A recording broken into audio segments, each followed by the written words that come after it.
Just because it's named Marvel vs. DC does not necessarily mean it's what you expect.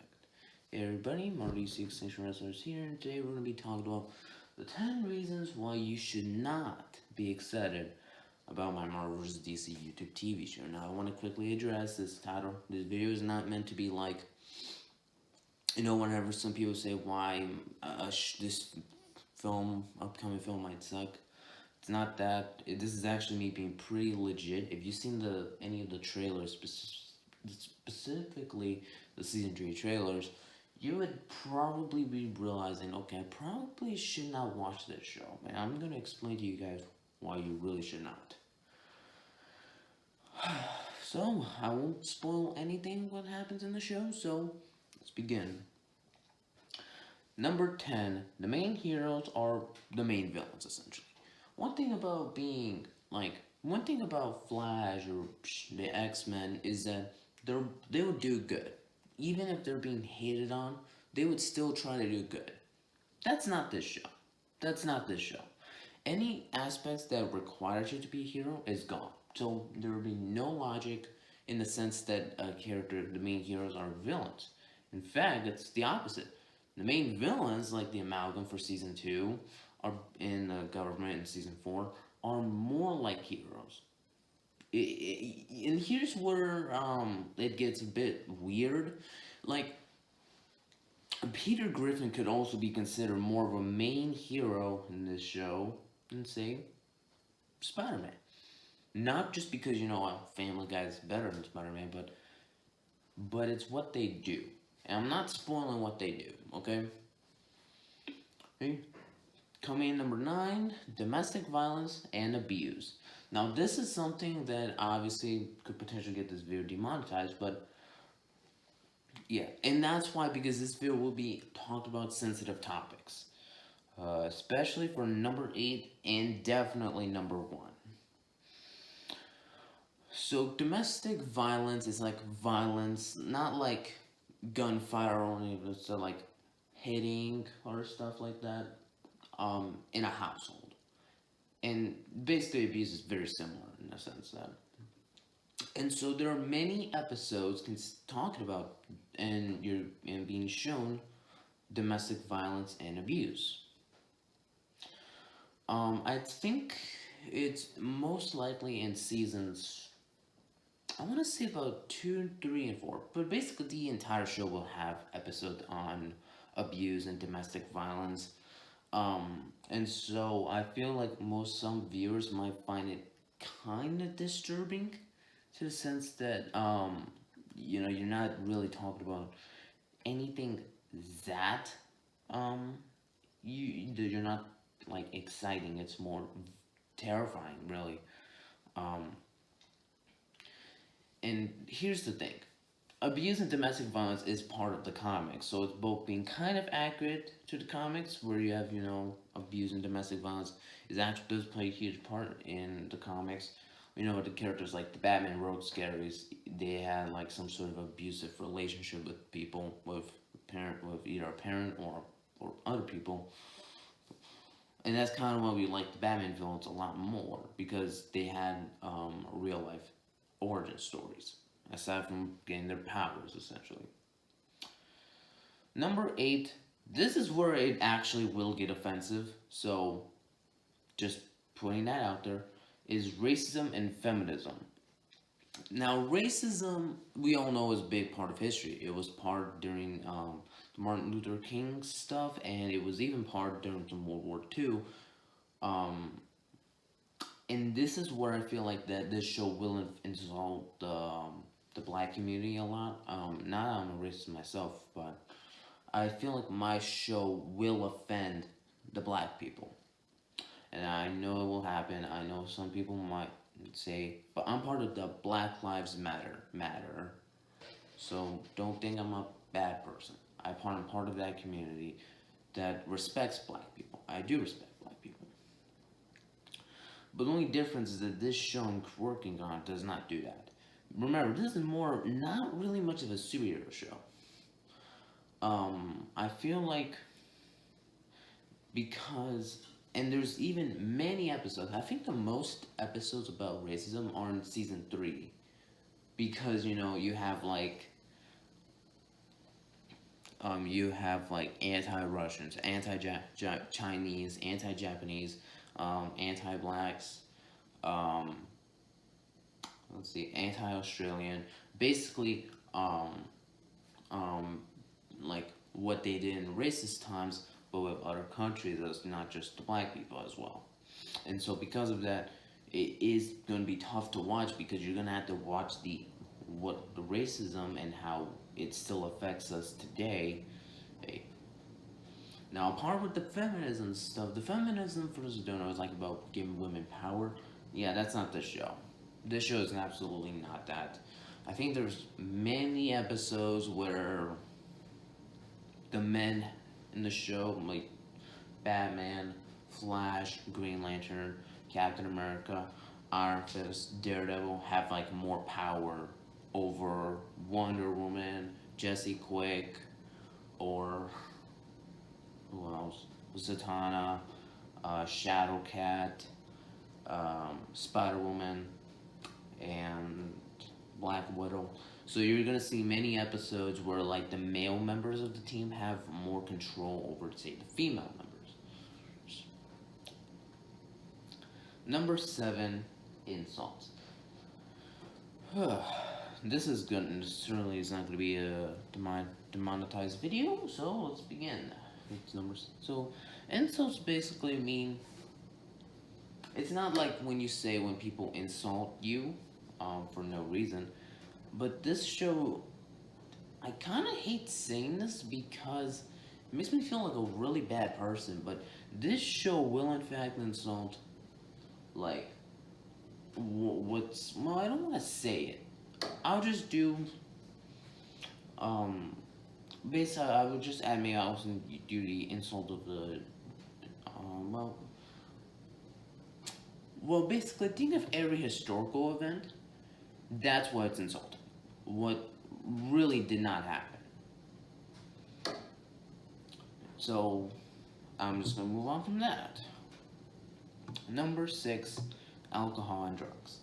So one thing about in the comics is that they always love to adapt drugs and alcohol, especially to characters like Daredevil and Green Arrow, because they just work better with those type of stories.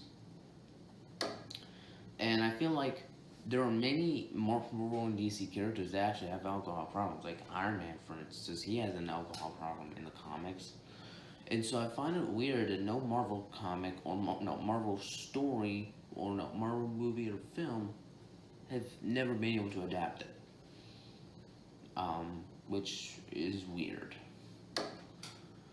And this is where this show can get a bit tedious at times. Alcohol does in fact result into what my number 9 was domestic violence and abuse. So you're also going to be seeing alcohol in abuse episodes as well.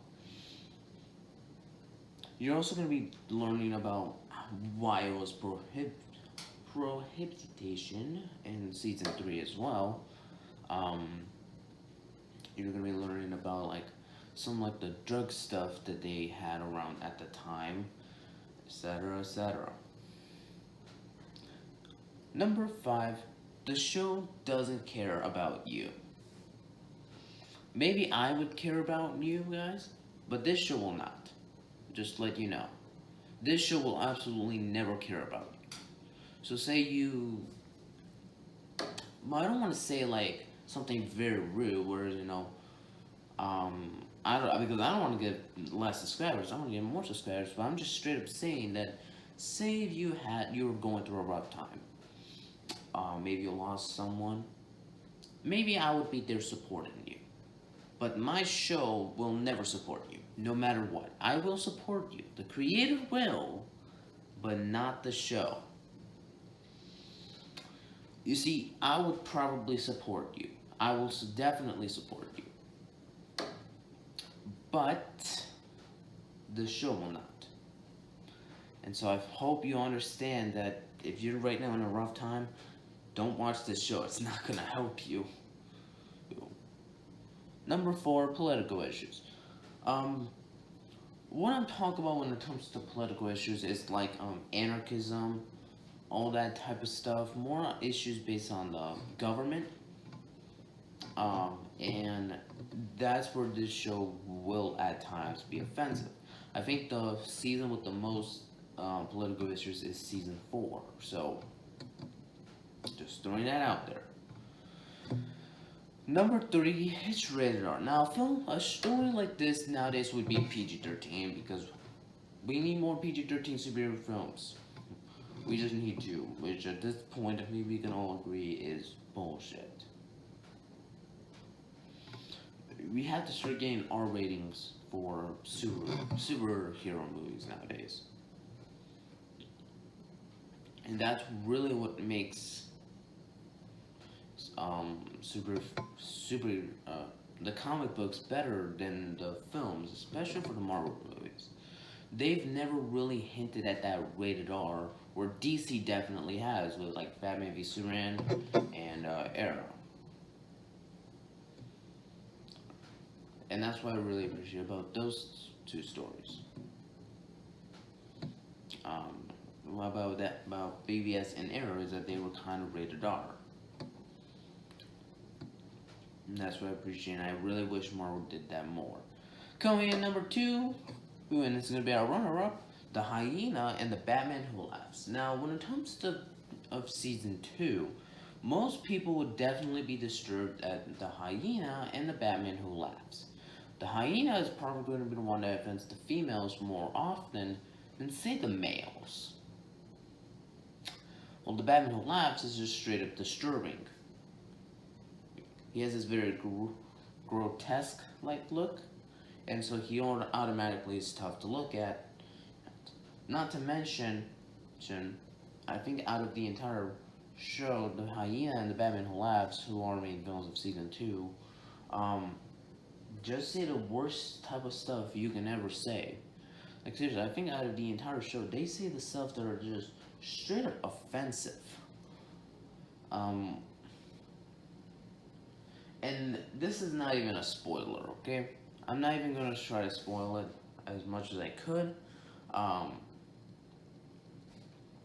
was thinking of saying, like, of some stuff that does actually happen that's very small, though, but no, I could even go into some spoilers. But just to let you know, if you are a female or can get offended really quickly, do not watch season 2 because you're going to have to watch these 2. They're in like the majority of the episodes. Maybe there's like 1 or 2 that doesn't focus on them. Well, doesn't focus. What do you mean focus? Doesn't have them. Maybe you might have an episode that just focuses on maybe like George Washington or He-Man or Rick Grimes or Homer Simpson, people like that, characters like that. You might have an episode about that, which you might like. But you're not gonna watch the entire season without thinking of, stop watching it every once in a while. And coming into my number 1, we have every historical episode. That's right, all of them. So one thing about history that gets looked very often is why it's never really used in many films as accurate. Well, not as accurate, but not used that much. It's really weird, isn't it? I mean, typically the one event that typically gets more filmed is like World War II. And I feel like people have forgotten that the Black Plague happened and the Cold War and the American Civil War, the American Revolution, the French Revolution, World War One, like other wars, happened as well.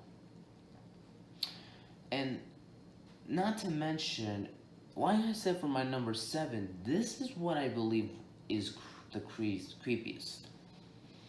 These episodes are straight up disturbing. Not even one moment of hope. But I mean, you kind of expect that. I mean, if you're like in a history class like myself, you're gonna notice, man, there isn't that much hope that these people could have done. And so imagine how it would play out on film. Now you can say maybe that's the reason. But that's why, but my number one should be the main reason you guys should not even be excited about season 3. Not even close. If you're excited about season 3, that's fine. But that reason alone is the only reason you probably should skip the historical episodes. Now, slightly good news. I'd say it's slightly because it's not really that much of a good news. That every historical episode in season 3 would be in black and white. Where other seasons have like, I'd say about 30% black and white, where the 70% is straight up 75% of the episode is in color, where 30% is in black and white. But what do y'all guys think of my video? I would love to hear your thoughts. Sign up in the comments down below. And please hit that subscribe button, like this video, share this video with friends, hit that notification bell, and I'll see you guys next time. Goodbye.